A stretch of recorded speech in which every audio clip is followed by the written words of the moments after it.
হাই friends, ৰাজবোৱাৰী ধাৰাবাহিকখনৰ আজিৰ খণ্ডটি সঁচাকৈ বহুত বেছি ইণ্টাৰেষ্টিং হ'বলৈ গৈ আছে।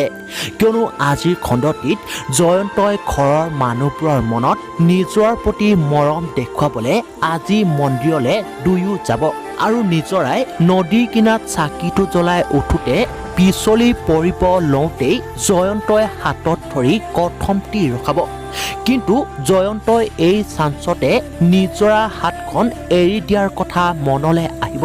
এতিয়া বাৰু জয়ন্তই এই চান্সতে নিজৰাক নদীত পেলাই জয়ন্তৰ জীৱনৰ পৰা একেবাৰে মুক্ত কৰি পেলাব নেকি, জানিবলৈ পাব আজিৰ খণ্ডটিত। আৰু আনফালে লিপিকাৰ মাকে জয়ন্তক মনৰ পৰা একেবাৰে আঁতৰাই পেলাবলৈ লিপিকাক চেষ্টা কৰিবলৈ দিব।